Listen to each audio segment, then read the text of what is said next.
Okay, good evening, everybody. Welcome to our third deep dive meeting, the Environment and Agriculture Night.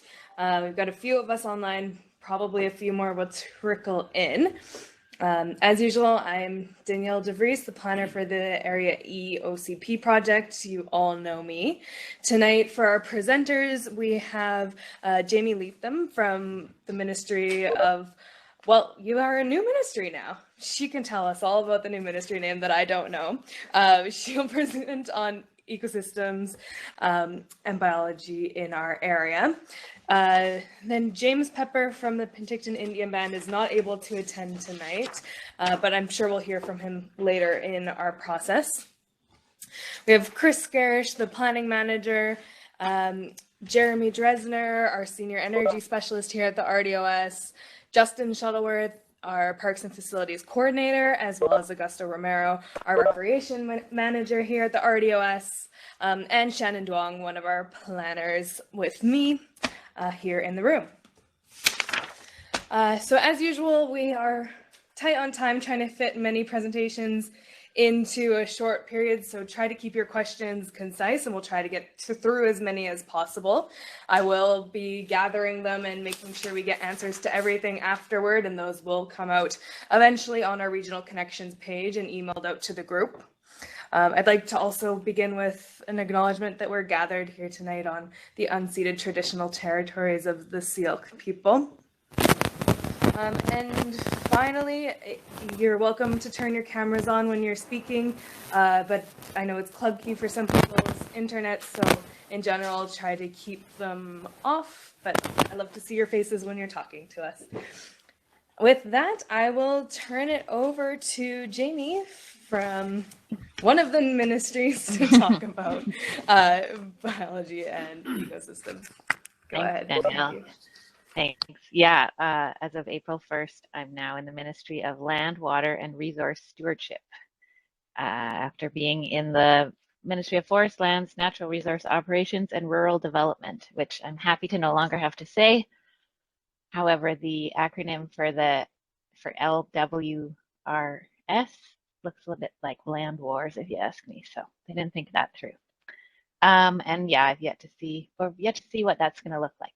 But thanks for having me tonight. And I am also here tonight in Penticton on the unceded territory of the Syilx people.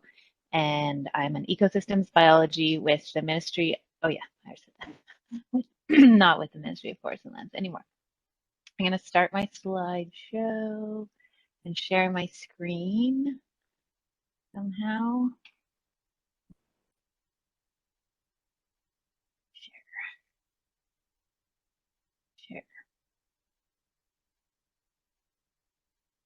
Okay, now I'm going to press from beginning.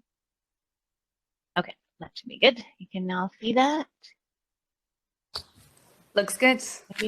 Okay, awesome. So I thought that I don't totally know the audience tonight, but just thought I would do a little overview of some of the natural values in Area E while you're reviewing your OCP. And just some things to keep in mind. And I apologize if I'm saying things you already know. Hopefully there'll be enough pretty pictures to make up for it. And I have about 8 minutes. Is that right, Danielle? Yes. Okay.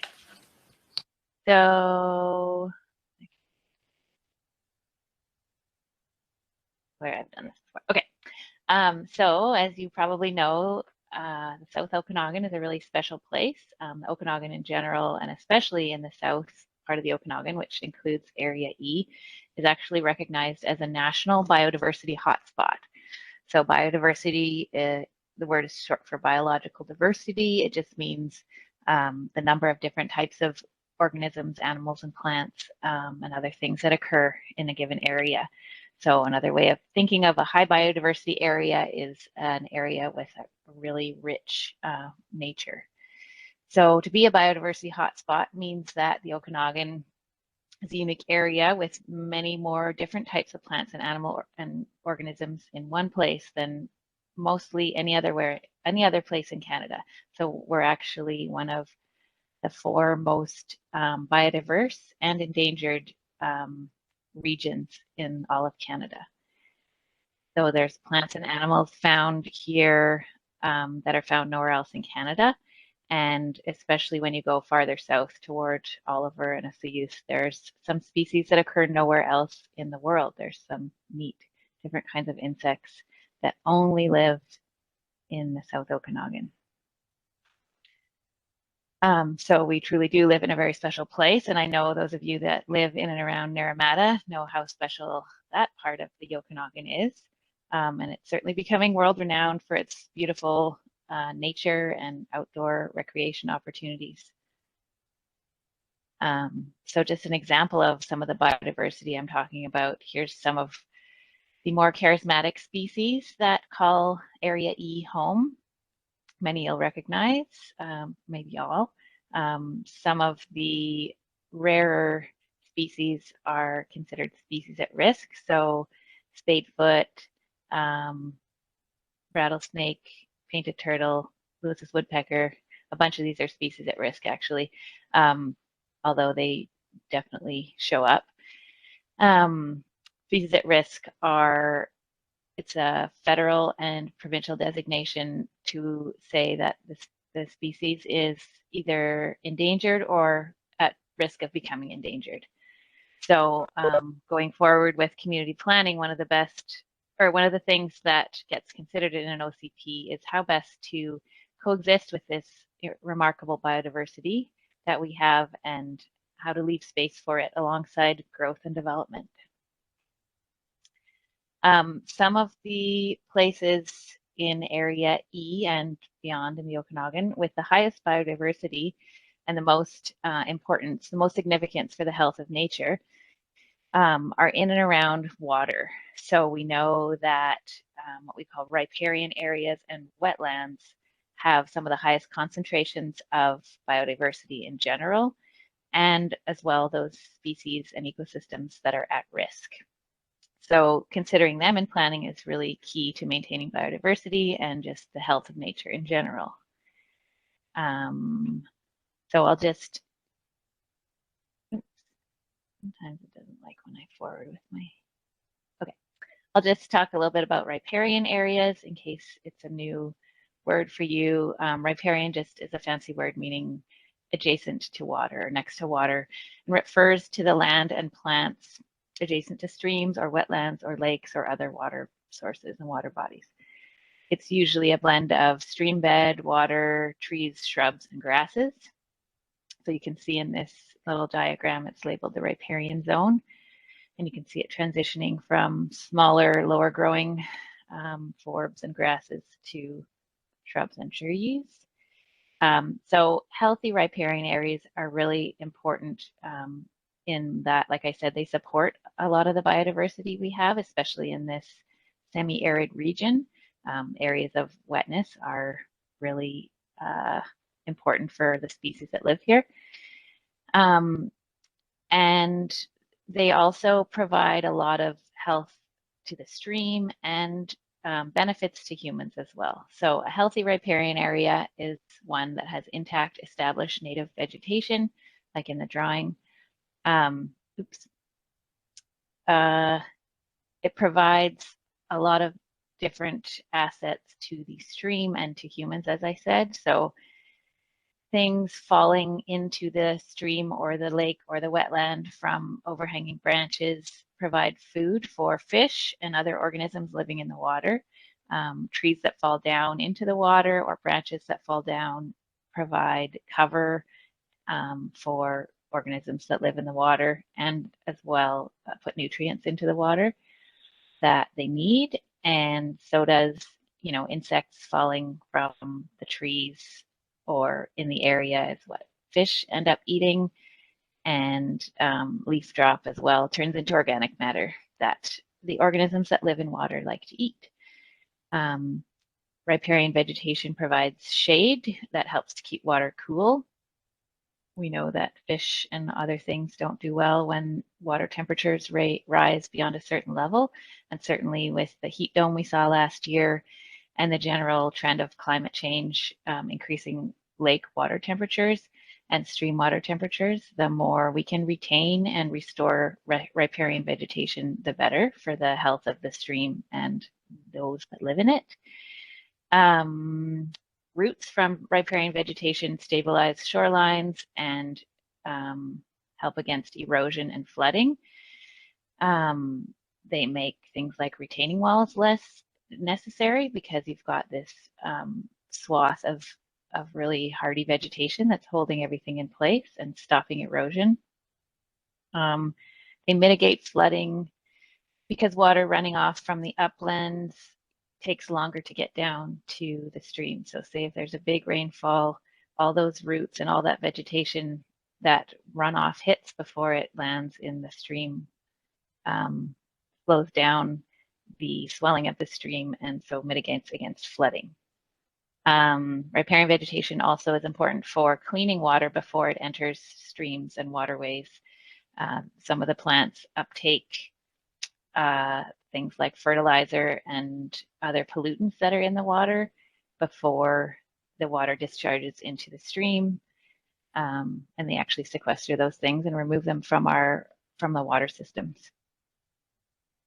I think I mentioned all of those. And I just took a little sniff of Naramata here, and you can see Arawana Creek on the southern portion of the map has a wider swath of trees along it in most areas than Naramata Creek does. So it's got a bit more intact riparian vegetation, I think probably because a lot of it is ravine, but that's just something to shoot for in considering what the vegetation around streams should look like. Mostly in Naramata, it's a nice treed ecosystem, so you can ideally retain those. The province has a regulation called the Riparian Areas Protection Regulation that its aim is to retain riparian vegetation and provide some protection for that vegetation in order that it will maintain the health of the water body that it's next to. It stipulates a riparian setback where no development is allowed. So in a lot of cases, that's a 15-meter buffer between the high water mark of the lake, Okanagan Lake, for instance, and where development should be occurring. It's triggered by the RDOS's water course development permit process, which I think you'll have read about in the lead up to this meeting. And it's a process that is required by the province, and it certainly isn't perfect, but at the moment it's the best tool that we have to try and keep some of that riparian vegetation intact. I mentioned wetlands being another important feature on the landscape in terms of biodiversity. Oh God, I'm going too long. Anyway, wetlands, also important. That's my message. And the BC Water Sustainability Act does provide some protection to wetlands. So even if the wetland isn't mapped, you're not allowed to fill it in or otherwise change it or harm it without authorization from the province, and that authorization generally isn't forthcoming if it's going to be a detriment to the wetland.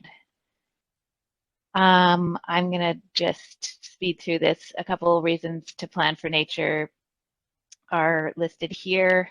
We know that it's good for our mental health, and it's certainly important for Indigenous cultural values, climate change resiliency, and just want to think about what we're leaving for our descendants to come. And there's a couple resources here. Biodiversity conservation strategy and the Green Bylaws Toolkit are both available online if you just Google them, and they have some good strategies for what to consider in an OCP. And that's it. Thank you. Excellent. Thank you, Jamie. I love all the animals in the slide. So cute. She is a wealth of knowledge on all things biology. If you have specific questions for her when we get to the end of this panel. As I mentioned before, James is unable to meet with us tonight, so we'll save that for another time and move on to Chris Garish, who is the planning manager of our planning team here, and will be presenting on development permits. Go ahead. Sure. Thanks, Danielle. I'll just get my screen share going here.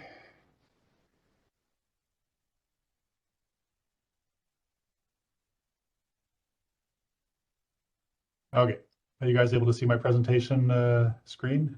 Fancy. Yes. Yes. Perfect. Okay. So further to what Danielle was just saying, I'll be just trying to give a really quick overview on the development permit authority that local governments have under the Act. So I'll start off just with a quick overview of what DPs are in case people aren't familiar with them. And as with everything we do in land use planning in the planning department, all of our authority is drawn from the Local Government Act. And so, of course, it's this piece of legislation that gives the regional district the authority to designate lands for what it considers to be special purposes or require special treatment, and to require that, once that land has been designated for whatever purpose it's been done for, that the local government has the ability to stop certain activities from happening on that land until a permit has been issued. And of course, in the context of our department, that's usually subdivision, the issuance of a building permit or land clearing or disturbance activities. The Act also sets out, or I guess sets out limits, the range of issues that a development permit can be used for. And so I've just tried to summarize these here. Basically, they have to relate either to the protection of the environment, the protection of development from hazardous conditions. We can try to protect farming from uses of development that might be adverse to agricultural activities. Form and character is, I think, the reference under the Act. It's more or less related to aesthetics. And so we can create DPs that try to guide and influence the look and feel of commercial, industrial, and multifamily development. I think there's also a reference to intensive residential use, which is a bit misleading because intensive could simply be just the addition of garden suites or accessory dwellings. And so you can use DPs for those. If you're creating a new resort area, if you're seeking to encourage energy and water conservation, and then finally trying to encourage greenhouse gas reduction, you can implement DPs for those as well. So when a local government chooses to create a development permit area, the Act does require that there's 4 elements that need to be addressed, and so I've listed those here. So obviously there has to be a purpose for the DP. So what is it that you're trying to achieve with it? And based on that purpose, then you have to set out guidelines, and they should be clear guidelines that property owners can follow in order to get a permit. You have to specify what types of development will trigger the need for a permit, and an equally important, have a map that shows the areas that the DP applies to. So I've taken the example here of your Electoral Area E, Naramata Village Center development permit area, and just try to show how it responds to those legislative requirements. So the purpose of the Village Center DP is to encourage a high quality design. And of course, we're talking about buildings because this is form and character that will contribute to a cohesive, identifiable, accessible town center with a strong pedestrian orientation. And so in support of that, there's then a series of guidelines within the OCP that relate to objectives for siting and massing of buildings, encouraging buildings to be pedestrian oriented. Again, the form and character, so like basically what kind of materials are potentially being used, how and where parking is to be located on a site, and then also the type of screening and landscaping that's to be used. And because this is a form and character DP, the only trigger that we've established for it is construction, which we usually capture at the building permit stage. And then the area that is affected by this DP is a map schedule to your OCP, which you may or may not be familiar with, but I've got a screenshot here showing it. And it's basically the area in red.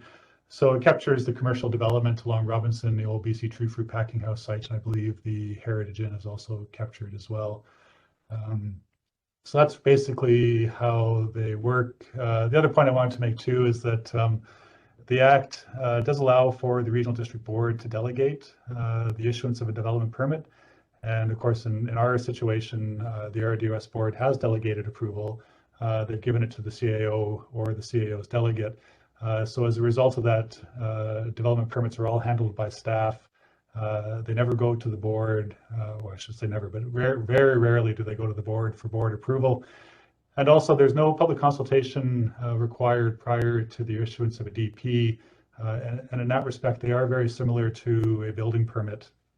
There's no consultation required for somebody coming in for a building permit. They're very similar permits in that respect. You know, if your building meets the BC Building Code, you get your permit.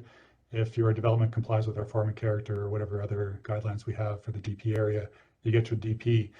The thinking here too in relation to consultation is that generally the consultation is to occur for the DP when the OCP is either being drafted or an amendment bylaw is being prepared in order to introduce a new DP to an area. And so the public at that time has an opportunity to comment on the purpose of the DP, the proposed objectives, guidelines, and the mapping. And once that's established, basically then the permits are issued in accordance with those. So history, I just want to touch on this history of DPs at the RDOS. So coincidentally, the first ones, at least that I'm aware of, just going back through the old OCPs, occurred in Naramata. And that was at the time of your 1993 OCP review. I think the bylaw was adopted in 1994. And so there was two. I'll touch on the second one in a second here, although I think I've already touched on it a little bit. But it was actually our first environmental DP, and it was established for Naramata, Robinson, and Arawana Creeks. Very simple, I'd almost say elegant DP, very easy to use and understand. And established a 15-meter setback, which basically said there shall be no development or no vegetation clearing or disturbance within that proximity of the creeks. And the objective was to protect, at that time, what was an important source of the community water supply, which was these creeks flowing to the intake point. And so obviously you don't want any potential contamination occurring, or at least you want to try to minimize your contamination. So that's what the DP was trying to achieve. The second one that was introduced at that time was obviously the town site DP. It's a little different than it is now, as you can see from the mapping at right. And again, because it was a form and character DP, you know, I think the objectives are pretty much the same as what's in the current OCP. Guidelines obviously are going to be different, as would the exemptions. I think the triggers are the same, but it basically spoke to two-story height to reflect the existing form of development within the village core, encouraging the use of wood, brickstone, and also tree planting on a site. Now, just for some context, there's a wide range of DPs that we do have in place, not only in Naramata, but also in the other electoral areas. So we do have the environmentally sensitive development permits, which I'll touch on in a bit. The watercourse development permits, which Jamie touched on in her presentation, those were mandated by the province. So we have to have those in order to be compliant with the Riparian Area Protection Regulation. We have those in Naramata. We have them in all our other electoral areas as well, with the exception of Area B and G, which is Karamias and Coston. We have a hillside DP in Area D, which is to protect development from hazardous conditions. We have a protection of farming DP in Area C, which is rural Oliver. As mentioned, we have the Naramata Village, but we also have the OK Falls Town Center DP, which very similar objectives to the Naramata Village Center. OK Falls also has form and character for commercial, industrial, and multifamily development. And Gallagher Lake, which is our Area C, has a form and character for commercial development. So we have a wide range. I mean, most of them, like in terms of sheer numbers, are obviously form and character. But in terms of like the number of permits that we issue, hands down, it's not even a contest, environmentally sensitive and watercourse, so the two environmental protection DPs. Recent activities in relation to our DPs. So, and there's a reason why I'm showing you this. DPs are challenging, and we've had issues with them. You can see the first one here, the commercial light industrial in Area C, that was abandoned in 2005. It was a form and character one. It's before my time, so I'm not quite sure the reasons for it. Watercourse development, you know, as Jamie indicated, it's not perfect. It's been challenging to work with. There's been revisions to it by the province in 2013, 2019, and we're also currently in the process of doing some more amendments to reflect some direction from the province on condition and impact assessments and retroactive development. Environmentally sensitive is also equally challenging. It was first introduced in 1997, amended almost immediately following introduction. We did a comprehensive review of it in 2017, and there's been some issues identified with those changes. So we are also in the middle of a further review of ESDPs, which is ongoing currently. Hillside DPs, those were implemented in 2013. Again, very challenging to work with. and we had to undertake revisions to them 5 years later. So 2018, we had them only apply to subdivisions. The Naramata town site, so, as I was saying, it was first adopted in 94. Your 2006 OCP had a policy statement in it speaking to a need to revise the town site DP. We finally had a chance to do that in 2018. And so we fleshed out the guidelines, we revised the mapping, shrunk it down to more or less existing commercial areas, and just tried to provide a more focused direction to it. Protection of farming, I'll touch on this one again in a second, but it's been in place probably about 10 years now. And there are some issues around its initial implementation, which caused us to go back and revisit it in 2017. So changes were made to it.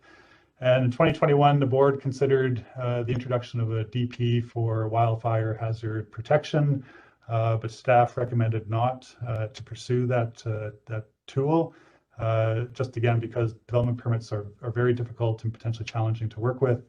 And we didn't feel that it was conducive to trying to mitigate or protect from wildfire hazards. So the board ultimately resolved not to pursue that.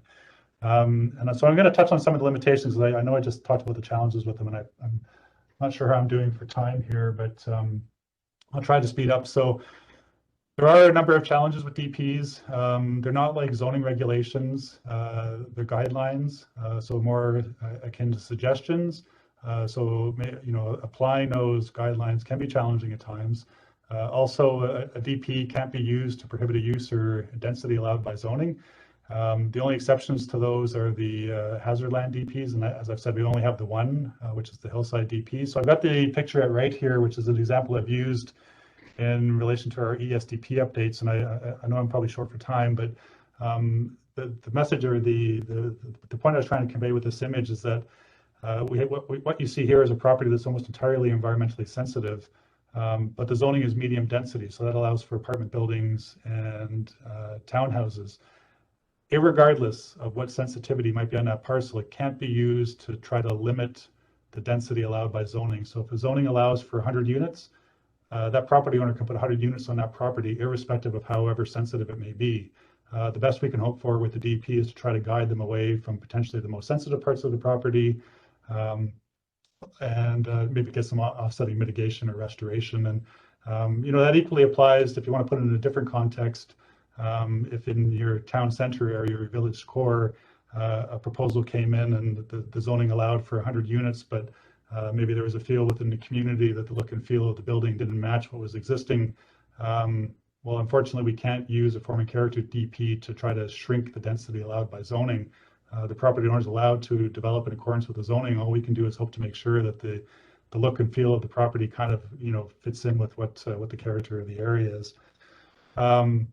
Interestingly, development permits cannot be denied. I've been at legal seminars where I've heard the reference to it's not no, it's not yet, which basically means we can't refuse it, but we can put forward a pathway for you to achieve compliance with your development. So it's not like a development variance permit or a TUP where those can be denied by the board. Really, a DP can't be. And if you're not happy with the development, then you need to give the property owner clear direction on how they can get to an approval. There's a serious issue with a question around the ability to ticket development permits. This issue has been before UBCM multiple times. UBCM is the Union of BC Municipalities. It's the lobbying group for local governments in the province. Many local governments have taken the position based on legal advice that there's no authority under the Act to ticket a DP infraction. So of course, as you can imagine, that makes enforcement of the provisions of a DP very difficult. The province has taken the opposite point of view. They believe that the authority already exists, but it's very difficult to take the province up on that if your legal advice is telling you the opposite. So really, the only recourse is for infractions, injunctive action at BC Supreme Court, which of course is probably the most costly and time-consuming option for enforcement that exists for local governments. That's a significant challenge. The other one is no authority under the Act to require post-approval monitoring of a DP, whether it's environmental, hazard, farming, whatever. Our experience too has also been that securities are rarely effective. A lot of property owners simply see them as being part of the cost of doing business, or even just an application fee that needs to be paid in order to get their approval to proceed. Also, the regional district doesn't have the capacity to monitor or even undertake remediation for sites that we have taken securities for. Our hope in the past with securities has been that the amount of money is significant enough to encourage the property owner to undertake the works to get the money back. But if the property owner simply sees it as a cost of doing business, there's been instances where we've been left babysitting an orphaned security for 10, 15 years with no way to get rid of it. There's also the issue of the professional reliance model, which we rely on for our hazard land and environmentally sensitive DPs. A lot of challenges with the professional reliance model. I've got the image right there. That's a provincial review that was done a few years ago. You can Google it if you want to read it. It's very interesting if you're into this kind of stuff. But there's two perspectives on professional reliance, and sometimes it gets confusing as to whether it means simply accepting a report from a professional and that staff say here at the RDOS continue to proceed with the assessment and evaluation of the proposal, or is it a wholesale transfer of responsibility for approval to the professional based on their opinion and you issue the permit on that. The regional district's perspective is the second one, particularly in relation to environmental and hillside DPs. If a biologist or an engineer is prepared to sign and stamp plans, we will issue a permit based on that. Measuring performance, again, another significant challenge with DPs. It's very difficult to determine if a DP is meeting its objective. At present, I would argue that the RDOS has no objective or measurable criteria to assess the effectiveness of the DPs that it's created. I've got a couple of examples here. So it's basically unknown if ESDPs are actually minimizing the impacts of development on the environment. It's not clear to us if WDPs are protecting riparian values. And for the protection of farming, which is the PFDP at the last one, we've never actually issued a permit for it, which itself is cause for concern in terms of how have we actually drafted an effective development permit scheme. So summary observations for the committee's consideration or the group's consideration as you go forward with your OCP review. I would argue that DPs are an imperfect tool, and the creation of a new development permit area should be, well, I've said here, approached with caution. I would almost add to that extreme caution. Be careful how you use this tool. Make sure that land use objectives are clearly identified and known going into the process, and that it's clearly been established that the development permit power is actually the best one to meet the outcome or the objective that you're seeking to do with the development permit. I would also note that guidelines can be very difficult to draft and also subsequently to apply when assessing development proposals for consistency. Obtaining quality mapping is probably one of the most important aspects of the DP area designation, but it can be surprisingly difficult to get quality mapping. And also a very important consideration is the specialized technical knowledge that usually comes with having to administer some of these DPs. Is it available? If so, is the RD prepared to hire the qualified staff to run it internally? Or are we simply going to be relying on a professional reliance model, which comes with its own host of problems and challenges? So just some points I wanted to raise for your consideration, and I'm happy to take questions on any of this when we move to that part of the presentation. So I'll end there and stop sharing my screen.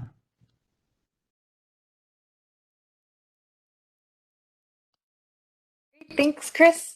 Okay, we are moving into a question period now for anything directed at Jamie regarding sensitive ecosystems and riparian area protection, or to Chris about development permits. So you can go ahead and raise your hands on the sidebar under the participant panel, or put your question into the chat, and I will try to capture you in order.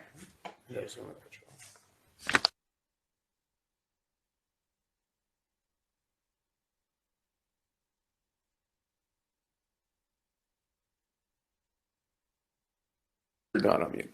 Stephanie, go ahead. Thanks very much. And this will be to Chris, and I'm sorry I had to come in a little later, so maybe my question's redundant, but if the development permit process is so difficult, is there an alternative that you propose? Like in the OCP, should we be outlining stricter policies, or declaring that we should have professional staff to be oversight, or what do you propose? What's an alternative model that maybe somebody else has used? Well, I mean, it's difficult for me to answer because I don't know what the committee or the group wants to do. Like, what is it that you're concerned about that you're looking to a DP to try to help address, right? And, you know, depending on what it is, there may be other tools. Well, I mean, there's not an unlimited number of tools in the tool chest, if you will, right? So, you know, sometimes it may be just simply a matter of, you know, what is the underlying issue that you're concerned about the zoning?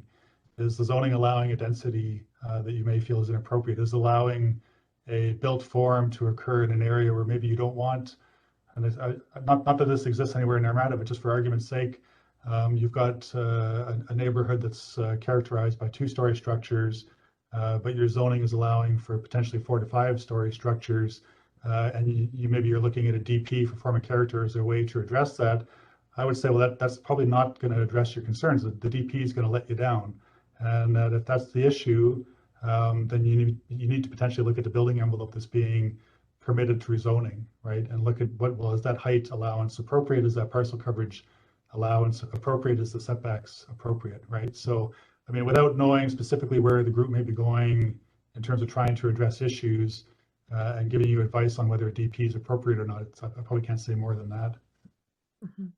Well, for example, in you had that little map with a development that said it could do apartments, it could do whatever. Once and that's a zoning issue, is that correct? Yep. Yeah. Yep. So can a region like Naramata determine that we want to have different zoning bylaws, or whatever the word is a bylaw or policy? Yeah, certainly there's like a zoning bylaw, there's scope within it to apply any type of zone. I mean, we can draft a zone to reflect whatever the issue is that's required, right? So, I mean, some examples we're working on at the moment, there's water scarcity issues in Falder. So we've got a draft zone for the Falder area that, you know, attempts to try to address those water scarcity issues by limiting density through subdivision or accessory dwelling units. We've got a similar proposal going on in the West Bench, just outside of Penticton, where we've had a geotech study come back and say that, you know, large pools of water are a major concern in this issue because of sinkholes and sloughing.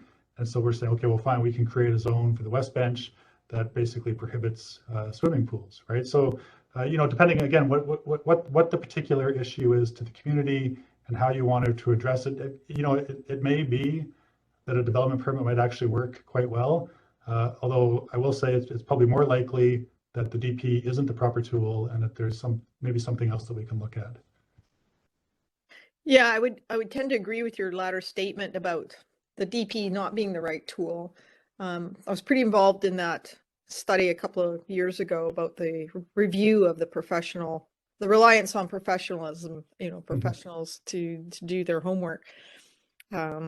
And I appreciate that the RDOS doesn't have the staff or resources to be following up on all of these things, nor the clout. Like, there's no teeth that you can really bring to bear on issues that I could determine anyway. So I think the OCP, if there's an opportunity for us to look at some guidelines for development and put in bylaws or policies that would guide that more specifically, you know, it would help. But I don't know what the cost implication of that would be. Does that mean we need more staff to monitor it, or, you know, there's all these, you know, the devil's in the detail kind of thing. So I'll stop talking at this point. Yeah, well, I mean, before we move on to the next one, I mean, the only comment I would make, and I think I've said this before at various meetings, especially in relation to our ESDP review. I mean, it's very difficult when a zoning decision has already been made, and then to send staff back in, because if the decision has been made to allow for a zoning, it's going to result in subdivision and disturbance of a particular area. It's very hard for us to use a DP to protect the environment, to prevent scarring on the hillside through a hillside DP, to protect people from a wildfire hazard interface through a DP. Like in a sense, the decision was already made, and there's risks that come with that, and a DP can't always mitigate those risks, right? So you have to be prepared that there is going to be disturbance on the land. There is potential hazards that are going to be created. And what's our risk tolerance here? Because the DP is not going to solve all those problems after zoning has already been put in place. Thank you. Just going to move this along because there's a couple more questions here. Eva has one to Jamie in the comment section here. There are a lot of docks being asked to be permitted, and these are not good for the foreshore health and water health? Question mark. So are they or not good? Yeah. Then how can we measure the threshold of how many docks can we have on the lake without doing permanent damage? So two-part question. Go ahead, Jamie.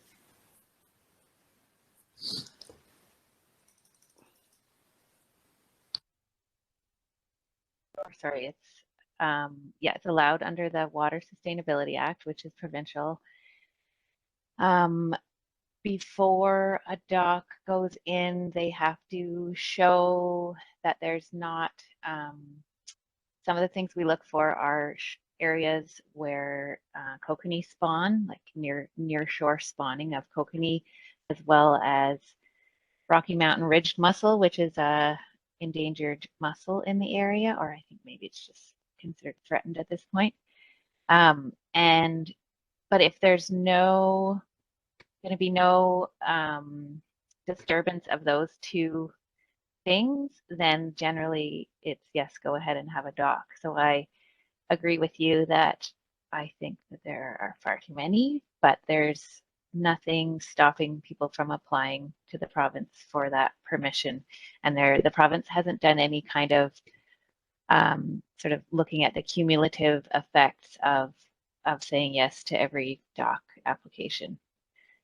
And I would agree that that's a good thing to look at. I think there's far greater issues on the lake than docks in terms of clearing of riparian vegetation and building of retaining walls that often the province approves because it's not my section, it's the water officers, and they're less inclined to say no when neighbors already have retaining walls and things like that. So those are, to me, the docks is certainly a problem, but there's way bigger problems that we're working to work with our other groups within the ministries to fix, I would say. So sorry, that's not a super satisfying answer, I'm sure. Thanks, Jamie. Eva, does that answer your question? Let's see. Yes, thank you. Thank you. Cheryl, you have a hand up. Go ahead. Oh, hi. First of all, I want to thank you both for your presentations. They're both really good, and your honesty, Chris, in what the regional district is facing when dealing with development permits. And I'm not sure if this is the right time to ask a question about the comprehensive development plans. Is this the appropriate time? Well, I mean, I'm happy to speak to comprehensive development, but usually when I think of comprehensive development, and we might maybe be speaking about the same thing here, but we have zones in our zoning bylaw that we call comprehensive development, and that's usually when we have a situation where either the proposed development, although usually it's usually more related to existing development, doesn't fit one of our existing zones, and there's not really a suitable zone for it, so we throw it into this what we call comprehensive development zone. And historically, we've applied those to share lots, and my understanding is share lots are parcels that were created prior to the Strata Act. And so it's where you have one legal parcel that might have 20 houses on it. Well, we don't have any type of zone that accommodates 20 single detached homes, right? So that's how we think of comprehensive development zones. I'm not sure if that's what you're speaking to, though. Oh, well, good question. It's all kind of new vernacular to me, but I was just questioning in our existing OCP at clause 7.3.2.I, I think it says, the comprehensive development plan shall address a minimum of the following concerns, and there's a whole host of them. And then there's an exclusion at I for 3480 Arawana Forestry Road to be exempted from completing one. And I was just curious how that happened, and is that the horrible property that's, being developed right now, or is it something else that's going to be happening? And, how did that come about? And it kind of sticks out like a sore thumb. Well, I'll touch on it briefly because it's kind of off topic, I think. But the current OCP, when it was adopted in 2006, and I'm trying to go by memory here, it had set out this idea, and this is unique. This is our only electoral area OCP, the Naramata one, that has this provision in it. And it's kind of an approach you don't see very often anymore, where you have this like master planned approach to the development going in. And the 2006 version of the bylaw, when it was adopted, set like a really low threshold to trigger the need for a comprehensive development plan, the CDP. And it was, I think, anything more than 5 lots or 5 units being proposed. And the bench, well, I'm going by memory, so I stand to be corrected here, but as I recall, I do believe it was one of the benchland developments that was obviously more than 5 parcels, but didn't want to do the comprehensive development plan. But it was all done above board. There was an application submitted to the regional district asking the board to reconsider this 5-unit threshold in the OCP. And there was a public information meeting, public hearing, board consideration of all of these provisions, and it was ultimately adopted. I'm just trying to recall the timing on. Sorry, just bear with me. I've got the OCP open here. 2013. I'm trying to recall because I know there was a couple of very well attended meetings in Naramata just before an election, and I'm inclined to think it was this one. So it was known in the community that time, but beyond that, there's probably not too much I can tell you at this point. I'd probably prefer to, like, if Danielle can get some more specific questions from you, I can spend some time in the next coming days to just go back over our files and research this a bit, maybe. Okay, well, thank you. Yes, definitely. I'll include it in the question package so we can answer that. Carla has a question on the side. Chris, was it to do with the 18-unit townhouse build? I don't think so. Because that was the Greyback development. Well, and I only say that because there was a different planner in the office dealing with Greyback, and I believe I had the Benchlands one, and I was at those meetings for Benchlands, so that's why I don't think it was that one. Yeah, we'll take it away and come back. I do have the OCP open as well, and it looks like the clause you are referring to, Cheryl, it is the one up on the hill, but we'll get more background on that. Skulk, you have a question. Please go ahead. Thank you. Yeah, and I want to echo what was said earlier. A very nice presentation so far. Chris has just mentioned something that he called a master plan approach, and I've been hammering since the end of November about urban planning and so on. I would like to know where we stand on this. Is there really a master plan? Do we really know what the bigger Naramata 20 years from now want to look like? So simple question, where are we with this? You want me to take that one, Danielle, or are you going to? Go for it. Thanks, Chris. Well, Chuck, I would argue that, Naramata's had an OCP for decades now, right? So, I would argue in that sense, we've had a long-term idea of where the community wants to go. This current review process is simply a checkup on that. The CDP requirement in the current OCP, that's speaking to new development proposals that come in and just trying to ensure that they somehow, fit with the existing infrastructure and other stuff. But I would argue too, by the very fact that you have that CDP provision in your OCP, to me suggests that there is no master planned approach to future development. Otherwise, we wouldn't be requiring developers to do this when they pass the magical threshold of 5 or what is now 20 hectares or 20 units, right? So, and also I would argue too, as a rural regional district, the master planned approach is probably something more commonly pursued in a municipality. And Danielle, you might want to correct me here if I get this wrong, but just thinking back to when I was in planning school, that was something that was very commonly approached in the 60s and 70s. But things transition over time, and municipalities and local governments aren't really doing or haven't been doing that master planning approach for decades. And there's really that reliance on private property owners and their professionals to start doing or to do that work and try to integrate it with existing areas, road networks, infrastructure, water systems, whatever the case may be, right? And because for us too, we don't have control over the road network, and honestly, I'm not aware that the Ministry of Transportation is master planning its road network to accommodate future development. Again, they're relying on individual property owners and their engineers to do that work. So yeah, Chris, I think you've touched exactly. We may be a little bit off topic here, but you've touched on exactly one of my problems. Is the Naramata, if you look at the road network, has roads in it that don't exist, that won't ever exist. And sitting in the office looking at a plan like that will, and I've known a number of occasions where it led to the wrong decisions being made by the RDOS, be it as it may. So I was hoping or wondering about this urban planning. You look at roads, lanes, and everything, but that is not the reality. So when you look at what can be done vis-a-vis what the plan suggests that can be done, it's actually two different things. Yeah. Sorry, go ahead.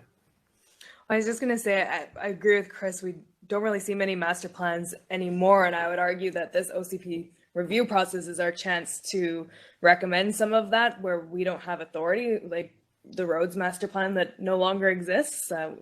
We can recommend that the Ministry of Transportation look at that again.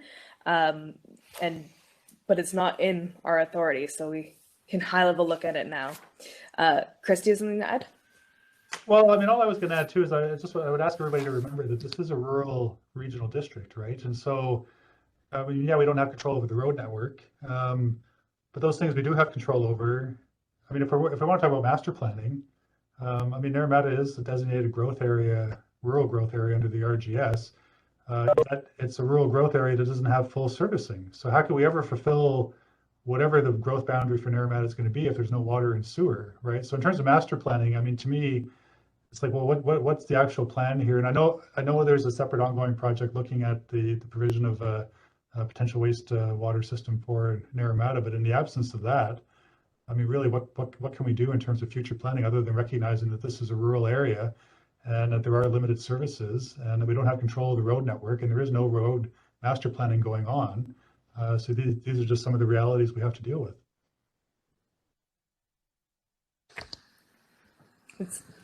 Thank you. Yeah, it's definitely something that we're going to continue talking about, Skolga, as we move through this process. I'm going to switch topics now. We're just zooming along our schedule. So we're moving to Parks, Recreation, and Climate Change panel. I have all the presenters in the room here with me, so you might see me bump off this computer or move around in the background. But first up, we have Jeremy Dresner, who is our Senior Energy Specialist and will be presenting on GHGs and climate change. I will just share the screen for him, and you can pop over here if you like, or I can click. Oh, am I gonna have that? Okay. Up to you. Oh no.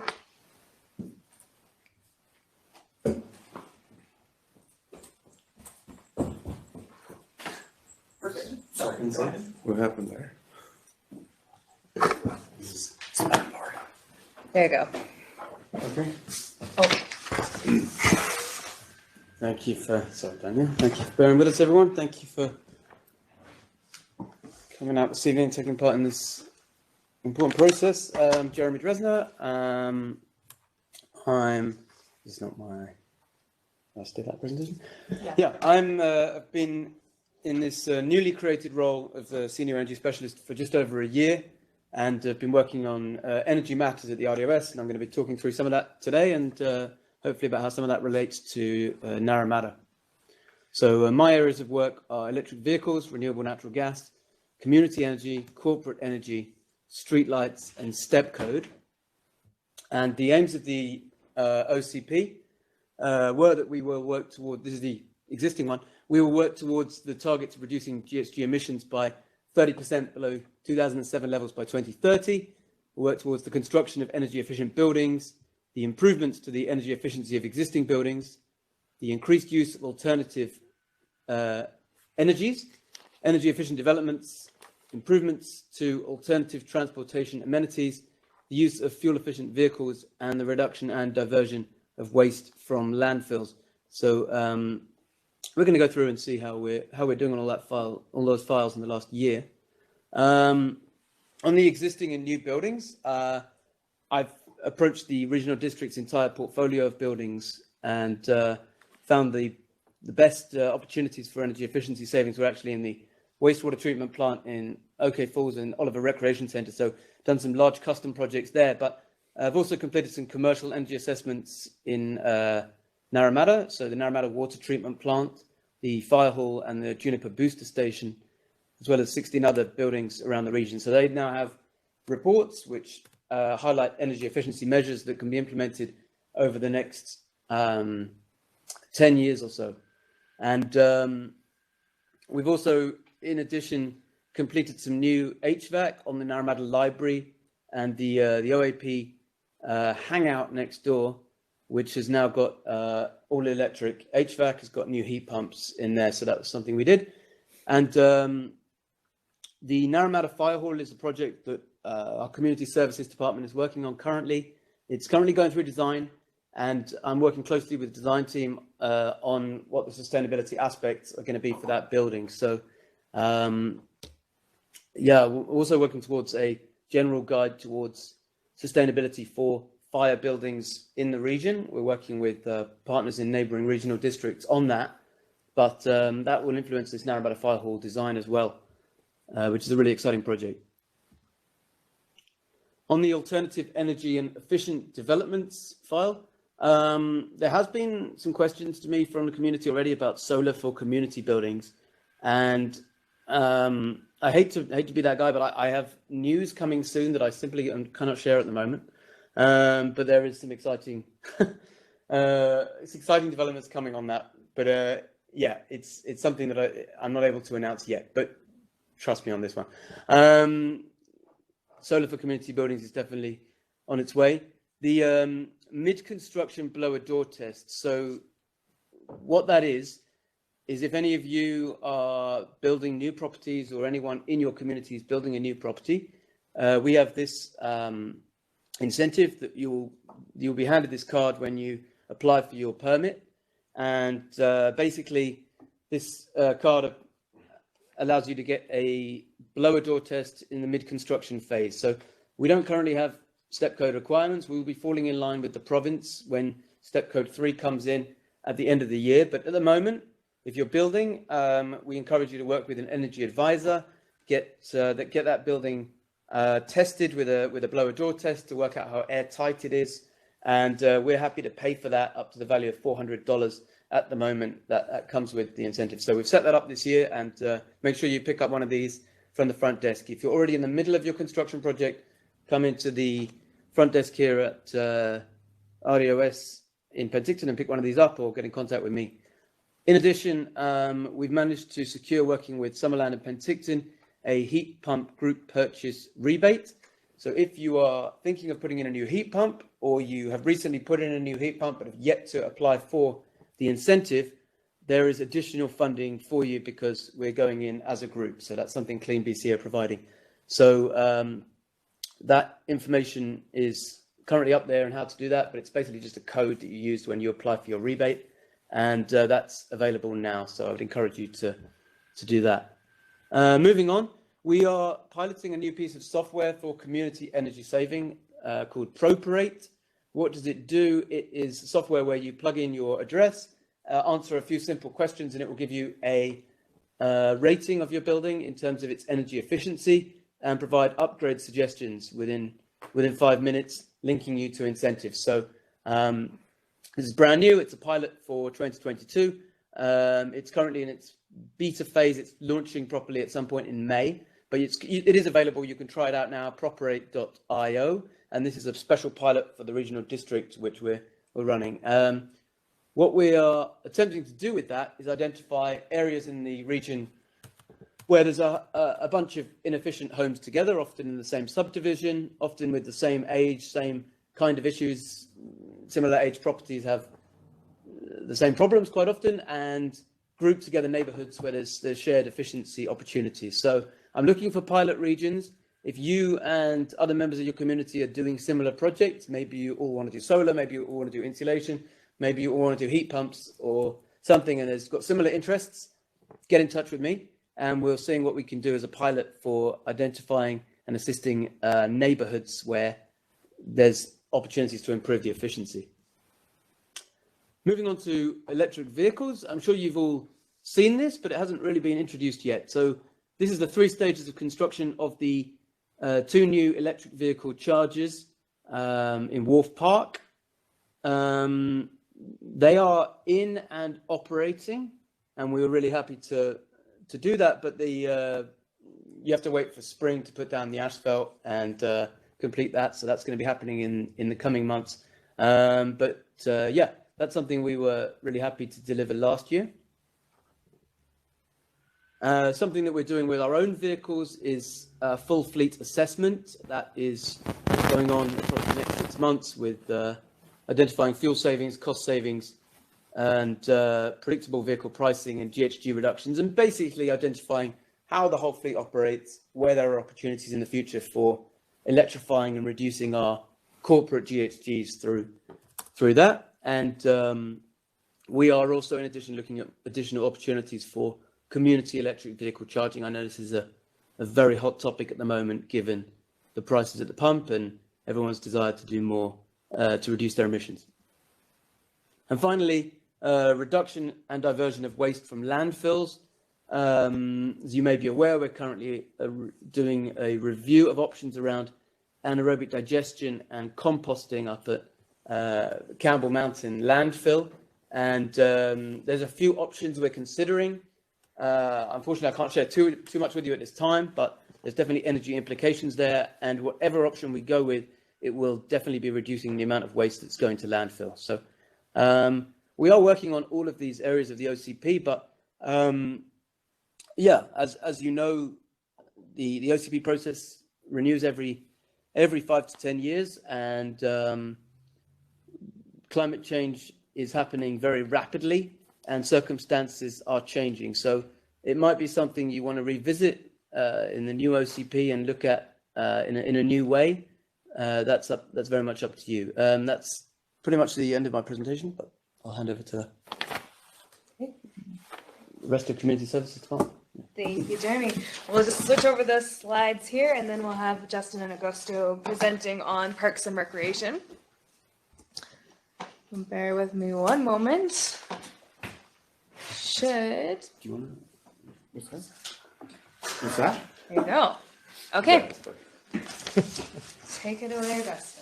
Wonderful. Again, my name is Augusto Romero. I'm the Recreation Manager, and I'll be speaking mainly here regarding the Parks, Trails, and Rec Master Plan that we've started up back last year. So to give a little bit of background, the thought around the Parks, Trails, Rec Master Plan was identified back in 2019, and essentially it's a roadmap that we want to create for the next 10 years for our parks, trails, and recreation side of things. The main focus here is essentially, again, one of our missions is for healthy individuals and healthy communities. So some of the pieces that are going to be part of the Parks, Trails, and Rec Master Plan, so within that scope, we'll be looking at some of the standards, asset management, future acquisition or development, so that's of amenities, assets, and land, how we do our service delivery, again, for recreation and parks, and some of the governance around that.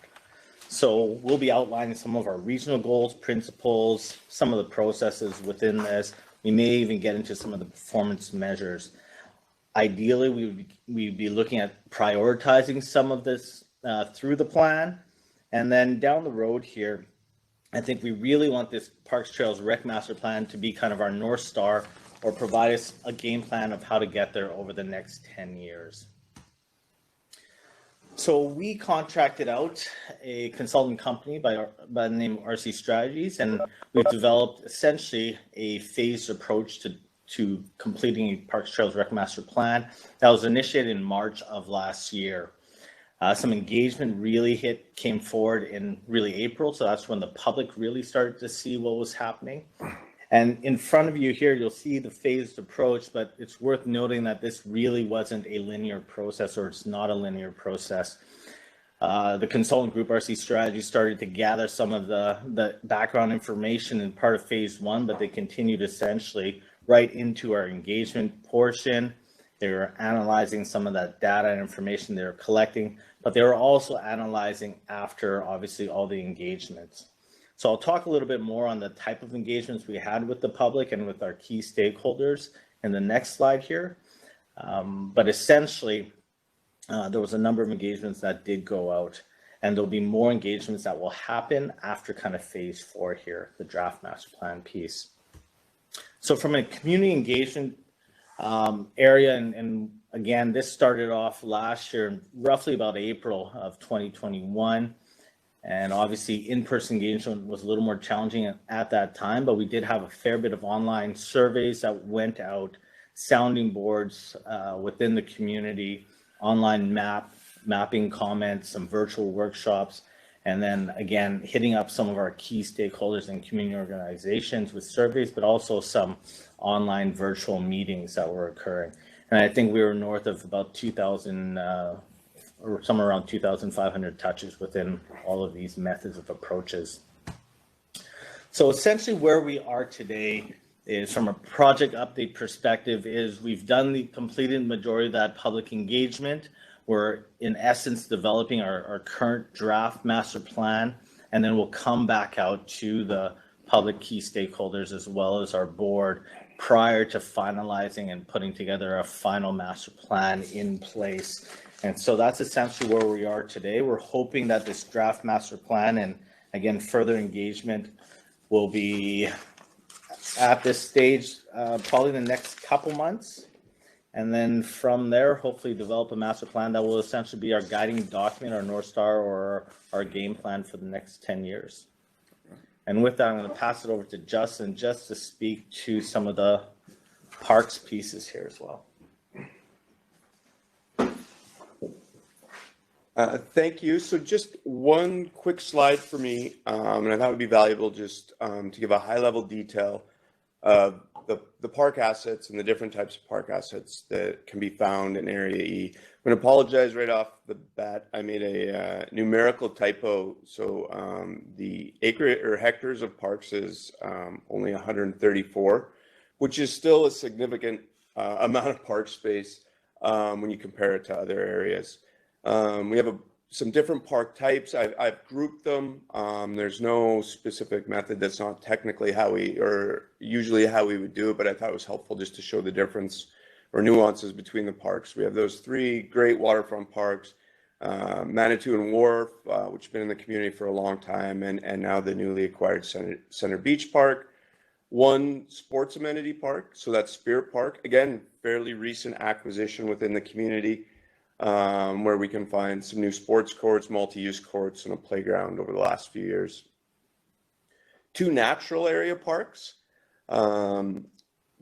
Creek Park, which very, very well loved and hiking trail, and then Rock Ovens, which I don't know that everybody realizes is part of Area E, but it is, and it is a significant part of the landmass when we're talking about that 134 acres of park. Without it, Naramata only has about 15 acres of park, which is still a healthy amount compared to the rest of the rural areas. We also have a cemetery, which I didn't note on here. We have 5 conservation parcels, which most people don't know about, but they're found in and along Arawana Creek. And in addition, although we don't own the land, we have 12 lake access locations. So those are where the Ministry of Transportation road ends at the lake. We've taken those on as just small parkettes, so to speak, where people have the opportunity to access the water. That's all I have to add from my end. I think I'll give it back to you. Okay. Thank you very much. I will stop sharing this screen and then we will switch over to questions. So again, we have Jeremy for anything energy and GHG related. We have Justin for anything parks related, and Augusto for everything rec and Parks and Trail Master Plan. I do have a question from David in front of me that was directed towards Jeremy. I believe he's addressed quite a bit of it through his presentation, but it is given that the target that we currently have in the OCP is to reduce GHG emissions by 30% by the year 2030. Can you explain how these goals are being encouraged by the RDOS? Which was Jeremy's presentation. But then the second part of the question is this target directly related to RDOS operations, or it is a mandate for 30% reduction in all activities within Area E? Yeah. No, It's on. Okay. Yeah, thanks a lot for the question, David. The short answer is that the mandate we have is for our own operations, but we act to facilitate Clean BC and the other provincial targets in terms of assisting with community operations. But I hope I laid that out reasonably well in the presentation about how that works. And as I said, that target is from the previous OCP, and things move on in terms of climate very quickly, and it might be something that you want to look at revisiting in line with the existing provincial and federal targets. I believe David is on. If that answers your question, let us know. Otherwise, raise your hand. I'll come back to you. Justin, I have a clarification question from Director Kazakovich. Was the number supposed to be 134 hectares? correct. Yes. Okay. Skulk, you have your hand up next. Please go ahead. A question for Justin there. Very early in the presentation, there were mentioned to street lights, which belong to Fortis in the case of Naramata. I'm not sure where or when, but there was a dark sky accreditation initiative that was meant to find its way into the OCP. Is that something that's in your domain?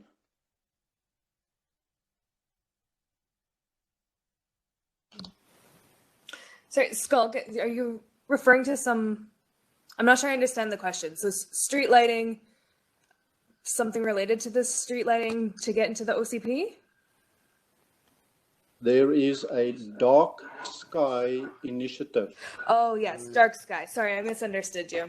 Yeah, yes. so that dark sky initiative is inter alia linked to street lighting, which is not part of RDOS per se, although you pay for it. But my question is, where and when will this initiative be brought into the OCP, or is that part of what the energy and Jeremy's domain is? Right. You go ahead.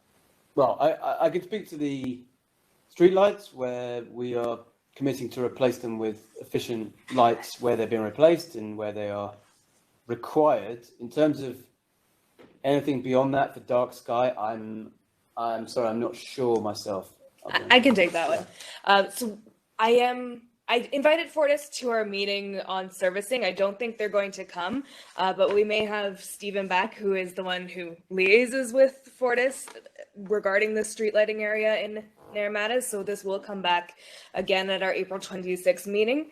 But certainly several members of this group have put forward the Dark Sky Initiative, and it's something that is quite consistent across the board within the community that most likely it will get into the OCP. Already the policy was amended last year to say that in general we support dark skies in all rural areas, and the only places we would support adding more street lighting would be dangerous areas, perhaps near schools and a few other things.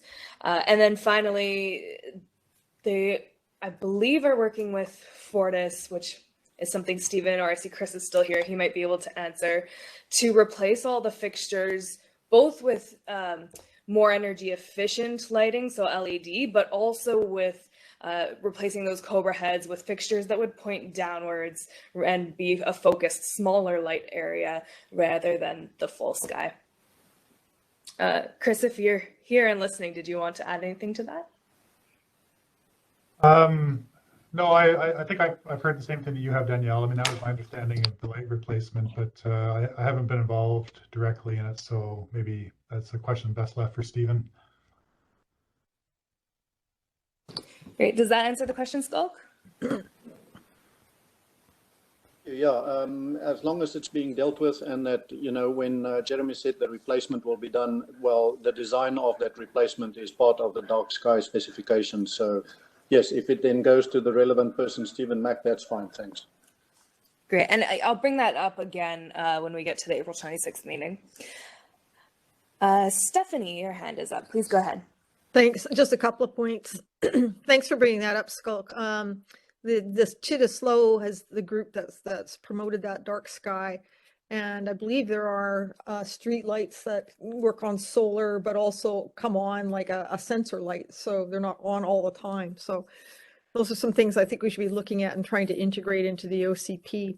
My other question is for Jeremy. I think I have this right, that the target of the last OCP was 30% below 2007 levels by 2030. If that's correct, I might have that wrong, but if that's correct, is that, given what we know now about climate change, is that aggressive enough?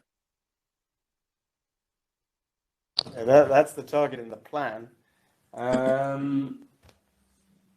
I'm asking that because we have an opportunity here in the OCP to revisit that, right? And to try to come up with measures that might bring this along much more rapidly.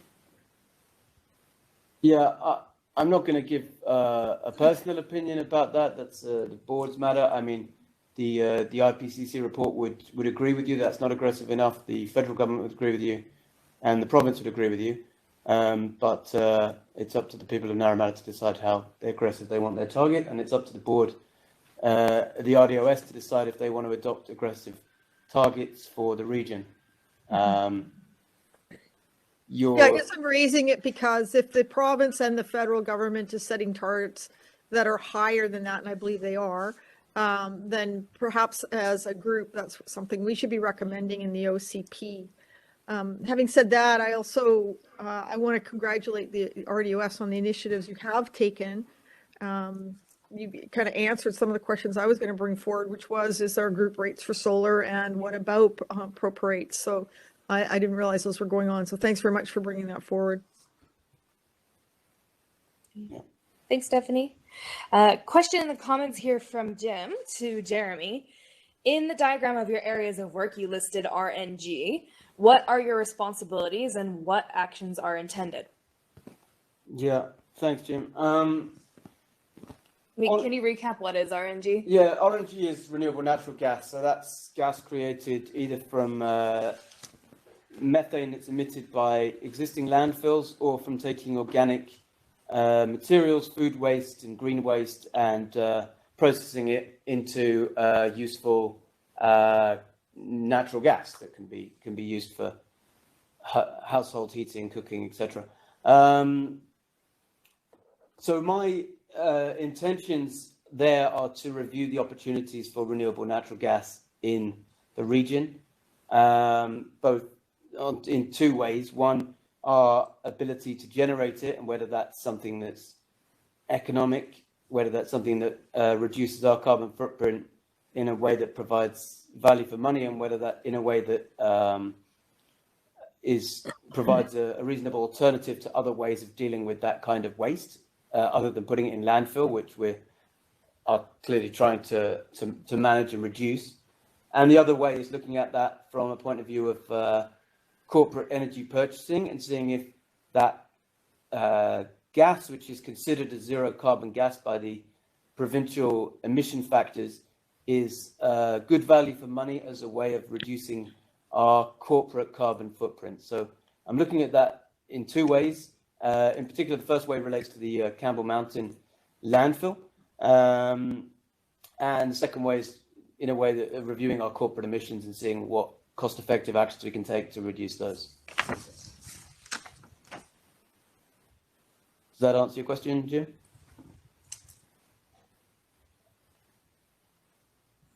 Yes. Yeah, okay, thanks. Thank you. Anything else for our lovely community services crew while we have them in the room?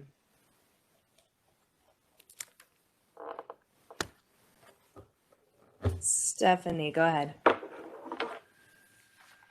Well, I think Jamie's being very polite about the goals that we should be trying to achieve in the OCP.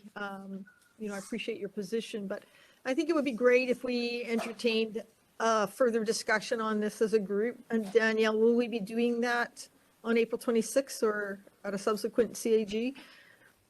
Yes, I believe the May 12th one, the entire purpose of that meeting is to recap our first four, and it's a time for you as a group to debrief and discuss and chat amongst yourselves. So Stephanie, I'll connect with you offline on that about what format we want to take.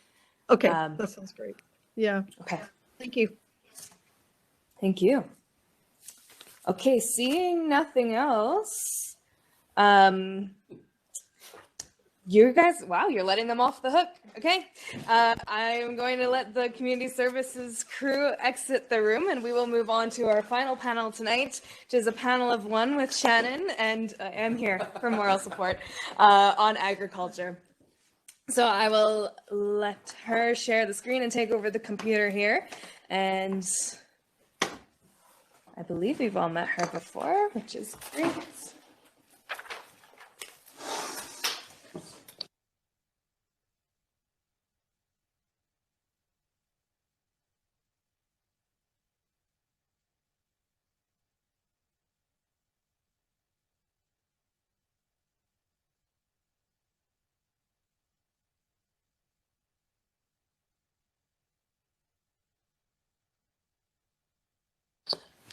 Okay, thanks everyone for being here tonight, and thanks to Danielle for introducing me. I believe I met some of you in person at the first in-person CAG meeting at the Naramata Fire Hall, so nice to see you all again online. So again, my name is Shannon, and I'm going to be covering agricultural lands and two hot topics today these are topics that typically come up in Electoral Area E, and we've received quite a few questions about these previously, so figured I'd dive into farm labor housing and agritourism tonight. Okay, so just a bit of background. Agricultural land, so that's land that is capable of agricultural production. We recognize that that is finite in nature, and we must manage it in such a way that we're ensuring that this resource will continue to be available for future agricultural use. So with respect to the OCP bylaw, the bylaw does contain objectives that recognize the importance of preserving and protecting agricultural lands, as well as encouraging the improvement and expansion of the agricultural sector in the area. Additionally, there's recognition that there's a need to diversify farm income through secondary ancillary uses to agriculture. And additionally, there's recognition that we must minimize the conflicts between agricultural and non-agricultural uses, while also discouraging uses that are inconsistent with agriculture in agriculturally designated lands in Electoral Area E. So you'll note that quite a bit of land within the electoral area is designated agriculture. In this image here, the agricultural lands are shown in light green. So this comes out to be approximately 966.2 hectares. And although the proportion seems quite low at about 1.8% of the land in Electoral Area E, this is quite a substantial amount of agricultural land in this area. So the primary farm operations that we see on these lands are tree fruit, vineyard, and livestock raising operations. So some of the lands that are designated as agriculture under the Electoral Area E OCP are also within the Agricultural Land Reserve, or the ALR. I'm sure many of you have heard this term before. I'll be discussing the ALR a bit more in my next few slides, but the lands that are within the ALR are subject to the laws and regulations that are administered by the Agricultural Land Commission, or the ALC, which is an independent administrative tribunal that's made up of commissioners or adjudicators that review land use bylaws or land use applications, and some bylaw reviews from local governments. Their adjudicative powers are guided by their legislative mandate, and that is to preserve agricultural land and to encourage farming within the ALR. So the ALR is a provincial level zoning, which is overseen by the ALC, and they do this with the support of local governments in BC.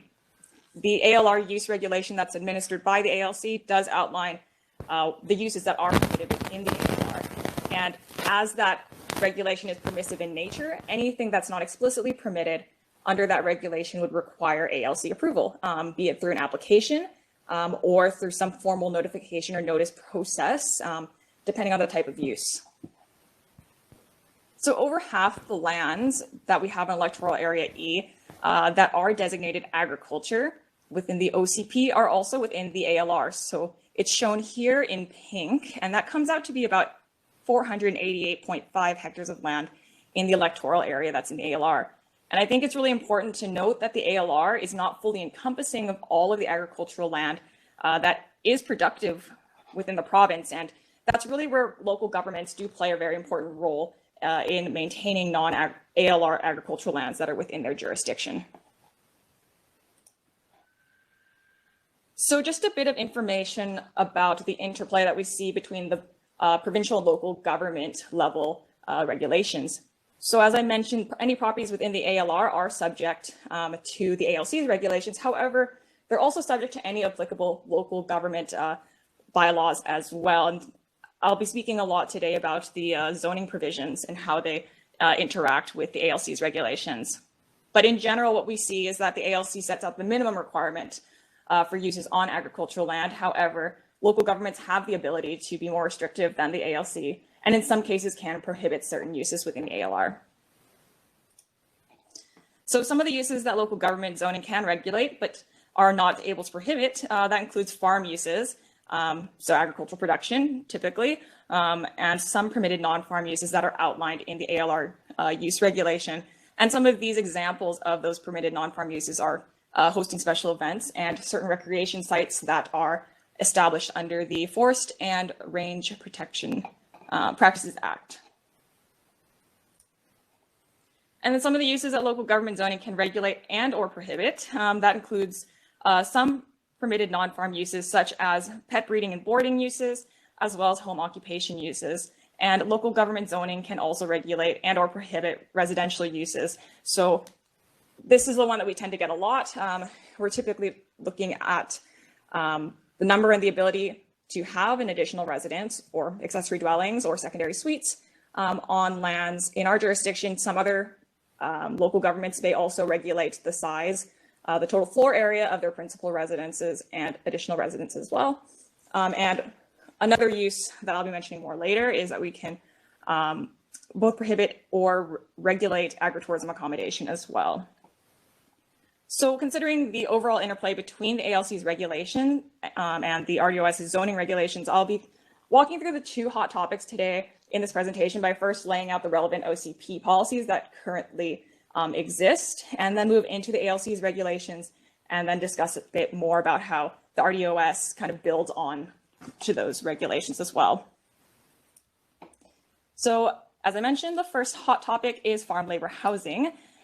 So currently farm labor housing is not explicitly addressed in the Electoral Area EOCP bylaw, but the bylaw does currently speak to discouraging non-agricultural residential uses of agricultural land, while also supporting, containing a supporting policy that the regional board will consider second dwelling applications within the ALR in accordance with second dwelling policies established in the implementing zoning bylaw and are reflective of the views of the farming community. So moving on then to the ALC's views of farm labor housing, property owners within the ALR are allowed one principal residence up to 500 square meters in size. And depending on whether your property is less than or greater than 40 hectares in size, you may be permitted one 90 square meter house or additional residence, or a 186 square meter additional residence, respectively. Typically in the Electoral Area E, we would be seeing parcels that tend to be smaller than 40 hectares. So most properties would only be allowed one additional residence up to 90 square meters in size. So the ALC recently has changed their regulations. They don't require that the permitted additional residence be used for farm use or by an immediate family member, but anything that exceeds what's permitted under the ALR use regulation does require non-adhering residential use that can't be approved by the commission unless it's necessary for farm use.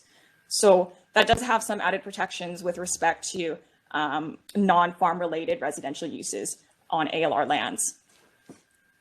And as mentioned, despite this, the residential allowances that are provided by the ALC, local governments do have the ability under the ALC's regulations to prohibit and restrict residential uses in the ALR, which is seen in the case of our zoning bylaw. So amongst other criteria, the zoning bylaw sets out how many accessory dwellings are permitted on a property and the maximum gross floor area of those dwellings based on the size of the property. So anything outside of what's allowed under the zoning bylaw does require a temporary use permit or rezoning in order to move forward with. So you'll note that the zoning provisions allow for accessory dwellings up to 125 square meters in size. This is not permitted in the ALR, and an additional residence of that size would require ALC approval, despite being consistent with our zoning bylaw. So hot topic number 2, it's agritourism, and I've lumped in agritourism accommodation as well. So an objective of the Electoral Area E OCP bylaw is to support a strategy for diversifying and enhancing farm income by creating opportunities for uses secondary to and related to agricultural use. And agritourism and agritourism accommodation would be captured under this. The OCP bylaw also contains a supporting policy in which the Regional District Board encourages secondary value added uses such as agritourism for the purpose of diversifying and enhancing farm income, provided that these developments are compatible with the agricultural character of the area and that they don't present a potential land use conflict with any surrounding properties. So in terms of the ALC's regulations, agritourism is considered a designated farm use. So therefore, local government bylaws can't prohibit this use. But that is if and only if it meets very specific criteria. The first of which being that the activity is conducted on land that's classified as farm under the BC Assessment Act. Members of the public must be ordinarily invited to the activity. You can pay a fee or it can be free. No permanent facilities are to be constructed or erected for this use.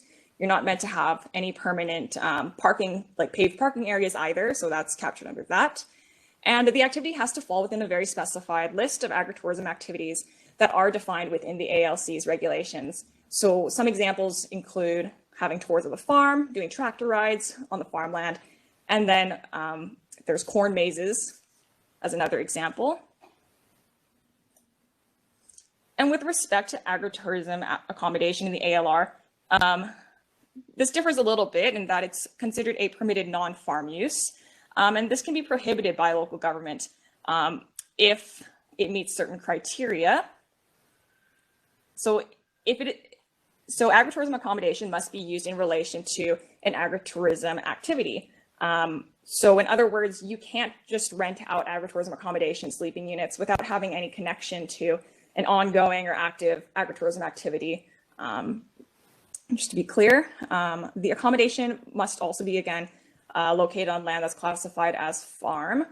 The ALC does also limit the total developed area for any structures, landscaping, and access for those accommodation units, and it must be less than or equal to 5% of the total parcel size. Additionally, the accommodation is limited to 10 sleeping units, and sleeping units can consist of things like bedrooms, cabins, trailers, and tents.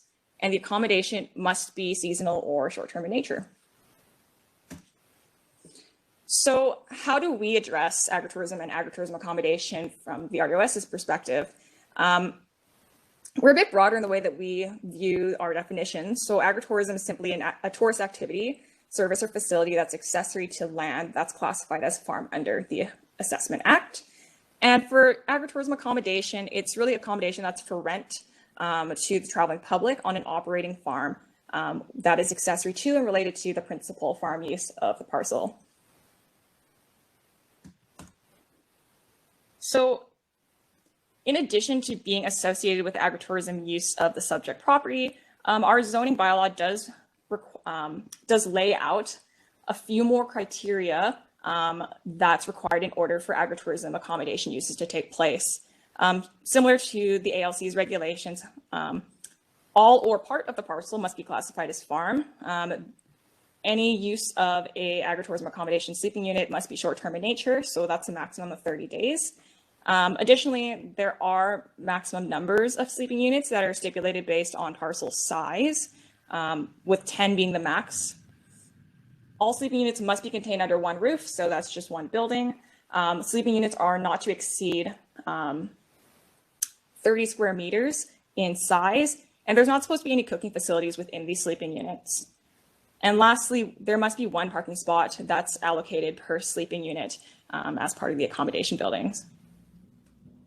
So in summary, as I mentioned, the electoral area E does contain a fairly large amount of agricultural lands, and our OCP objectives and policies, as well as our zoning provisions, do support the protection of agricultural land, both in and outside of the ALR.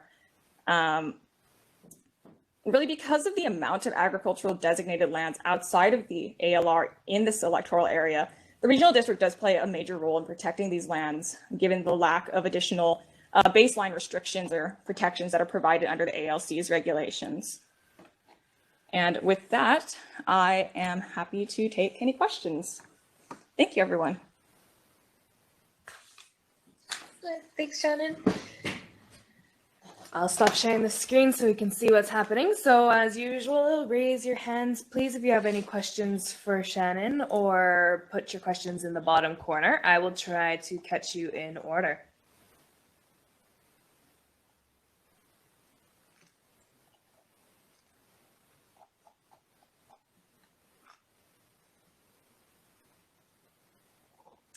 Stephanie, go ahead. Hi. Thanks very much for that presentation. Question about the, I've lost my train of thought here for a minute. I was waiting for the end of it so I could speak to it. Is there any way in which the RWS has say or influence on what is being done, what sort of farming is being done on these lands? Or is that provincial jurisdiction? For example, crops, etc. No, we really wouldn't have a say. We wouldn't be able to tell a property owner who owns a farm parcel, you must farm tree fruits, for example. And really from a provincial level, there's not, I don't believe they also have much say in that either, just because it does come down to private land ownership. But I'm certain, ministry staff could speak to that more, but I know from the Agricultural Land Commission side, they also wouldn't have controls similar to the way that we don't. Yeah, I'm thinking about this in the context of the environment and climate change and food security, et cetera, and concerned about the emergence of a monoculture in the area where, we're seeing more and more orchards being taken down and replaced with vineyards. Not that I have any difficulty with vineyards, but is there a concern about that? And if so, what's the recourse? Or is there something, again, in the OCP that could be encouraging or providing guidelines for the same? Don't think we want to end up like California with the almond farms, right? Right. The way I see it is there would likely have to be more, probably more recommendations made from a provincial level on that, just because since it's really out of our control, there's not really much. The inclusion of a policy in an OCP, I don't believe would really have much say over directing the types of crops that we'd be seeing on our agricultural lands, unfortunately. Okay, thanks.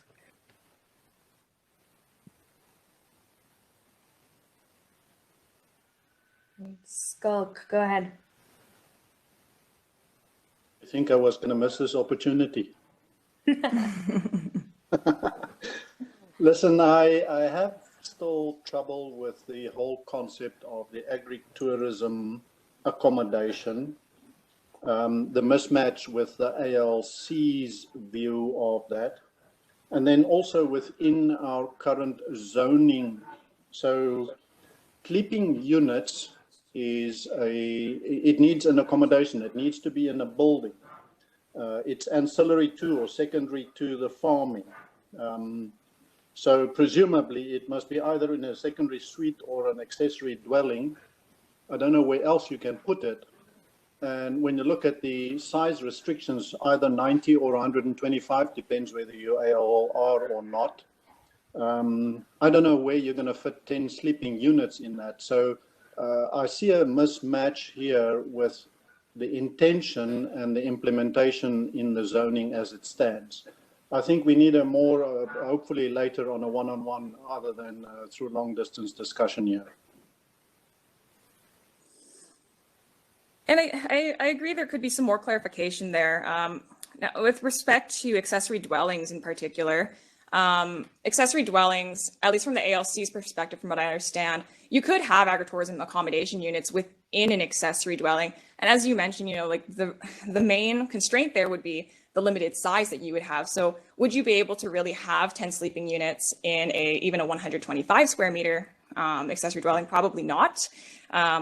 However, in terms of the agritourism accommodation sleeping units within its own building, it wouldn't necessarily be captured under that accessory dwelling definition per se, just because the accommodation units are really more so focused on the provision of temporary accommodations, whereas a accessory dwelling, I would say, is really more focused on the permanent provision of a dwelling unit. You highlighted, you highlighted exactly the problem. If it's not in a dwelling, which will contain sleeping rooms and cooking facilities not allowed for agritourism accommodation, if it is then in an accessory building, you cannot have any bedrooms in there, because an accessory building cannot have that. It cannot have washrooms, etc., etc. So I really struggle to see under the current zoning regulations where these sleeping units can be accommodated. Yeah, so when we talk about accessory buildings, a lot of what we're talking about is, like you can't have a bedroom that's in a garage. You can't have a bedroom that's in a shed, because that's not a habitable space. It's not a dwelling unit at that point. I see Chris just popped his camera on. If you have comments that you wanted to add. Yes. So, sorry, I've been listening, Shelk. You're confusing the way the bylaw is structured, right? So, like in our ag zones, we define accessory dwellings as one thing. Accessory dwelling is different from an accessory structure, which is different from an agritourism accommodation unit, right? So don't think of how am I going to fit an agritourism accommodation unit into an accessory dwelling or into an accessory structure. Those are two separate things. Somebody in the ag zone, provided they meet our regulations, can put up what we call, or what we would permit as, an agritourism accommodation unit, right? So it's a third entity unto itself. I will really appreciate an opportunity at one stage to be able to talk to you about that, because I have a disagreement there. I will not belabor it right now. We can do it at a later point. Well, yeah, that's fine, but you can disagree, Shelk, but that's the way we structured the bylaws. That's the way they work. That's the way we interpret them. There's not really an open question on that, but I'm happy to discuss it further with you. It's quite simple. A dwelling fits inside a building, and Yeah, you're only allowed it doesn't work that way. We have separately defined and allowed for agritourism accommodation as a use. That's it, full stop. As a use within a building or outside of a building? As its own building, Shelk. That's the disagreement. What are you disagreeing with? The bylaw clearly defines it and allows it. It's not for this meeting. We can disagree on or agree to discuss later then. All right. Okay. Thank you.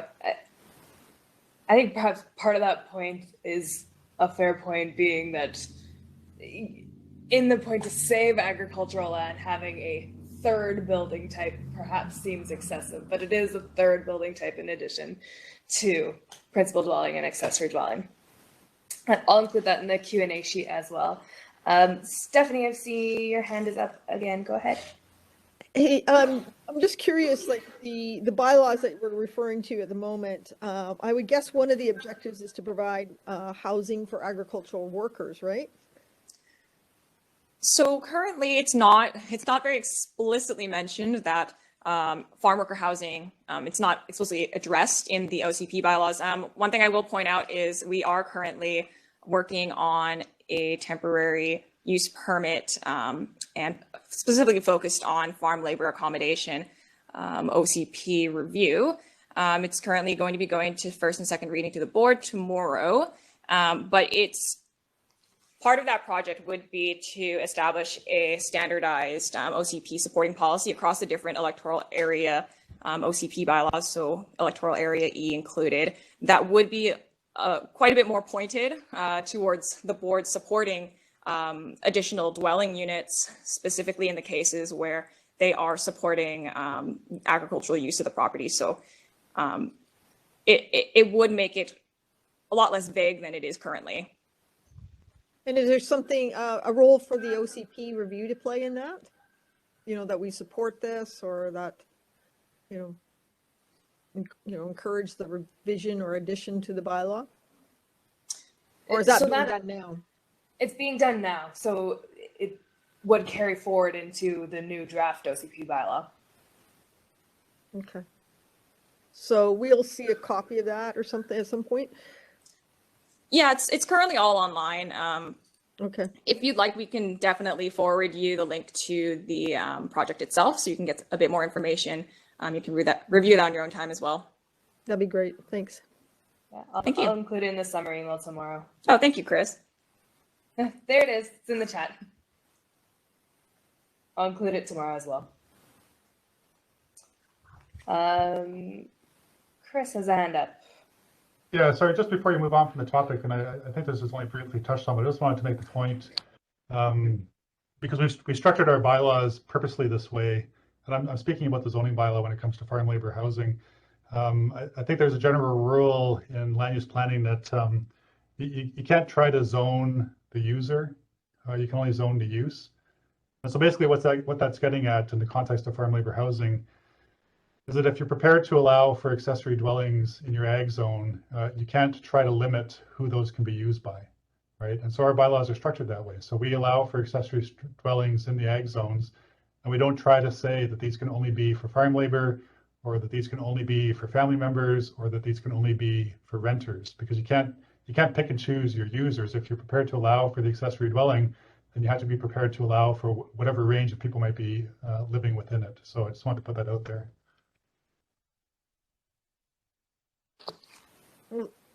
Thanks, Chris. Stephanie? Well, that kind of raises an interesting conversation, because what I understand from that is that I could put up on my ALR property housing, and I'm saying I'm going to use it for whatever, for people to live there while I'm working on the farm or something, and then decide that I'm going to allow it now to be a rental property for 10 or more people. And I guess that could be a permanent use, right? I think what you're describing really ends up kind of trickling into the lines of a vacation rental, which we do have, you know, a separate process that's involved in that, in terms of permitting vacation rentals. So, Or it could just be, you know, there's a shortage of housing and I'm going to put up 10 people in here. Is that, I mean, does it matter? I mean, maybe we shouldn't be concerned about that, but it might, oh, Chris, you've got a comment. Yeah, I was just going to say, I mean, the scenario you're outlining is actually quite common. It's not unusual to find that occurring. I don't know to what degree it happens in Naramata, but I know with various applications that we've dealt with in the past in the rural Oliver and Osoyoos area, it's a common occurrence where people have let out old dwelling units on their parcel to people completely unrelated to the operation of that parcel. You know, I don't, and you know, and there's significant enforcement challenges with trying to establish who is actually occupying those dwellings? Are they friends? Are they family? Are they farm labor? You know, sometimes they're coached on what to say when people knock on the door, right? So, Right, right. Yeah. Yeah, not a hill to die on, probably. Thanks. Thank you. Sculp, did you have another question? Did I forget to lower my hand? Yeah, okay. I figured you might have something else to say on agriculture. I know you have lots of questions, so you can have another one. I do, but you know, it's. I don't think this is a forum for it. We can do it later. Okay. Sounds good. So last chance here to raise hands or put comments into the chat if you have remaining questions for Shannon and Chris while we have them here on agriculture. I'm not seeing any in the chat. Oh, David has one. Oh, trails. Our trail folks have left the room, but let's see if we can tackle it. There's a network of informal trails through E. Some of these are public right-of-ways that connect roads and our neighborhoods, yet many of these are blocked with fences and plantings. Yeah, so comprehensive system of trails. How can we protect these in the OCP for the future? I'll bring that up with Justin and Augusto when we do the question and answer sheet. If it is, like, I know there's quite a few public roads and lanes through the area that are still public, but people have kind of adopted them into their property. There might be a way to say this is public land. It certainly could be complained about and enforced on because it is private land. Might be an element for Ministry of Transportation there, since it's their land, not ours. In some of those cases, in some cases, the trails might be ours. So I will definitely bring that forward. Any thoughts on that? No, the only other thing I could think of is, you know, if you're putting up gates on public land, yeah, there would typically be another body that's involved. I mean, if an informal trail runs through someone's property, which, you know, we'll see sometimes, I've seen those in the north a lot, where people make these social trails. A property owner does have the right to block those trails off if it does cut through their property. But yeah, with respect to public lanes, yeah, that shouldn't be blocked off. So there's probably an enforcement mechanism there. I'm not seeing any further hands, so we can happily wrap this early, which is wonderful. As usual, I am gathering the questions. I'll send you a feedback email tomorrow with a couple links and things that we heard tonight, and then give you a week to send me questions. I'm compiling those and sending out to our speakers so that we can get answers back out to you. And I will email those to the group as well as put them on our regional connections page. Our next meeting is in 20 days on the 26th. So 2 weeks, just over 2 weeks. And that will be on utilities and services. And then the next meeting after that is a group meeting. So we'll be able to debrief some of this. I've chatted long enough. I don't see any more hands or comments. So I will let you go. Have a wonderful night. And thank you so much for participating.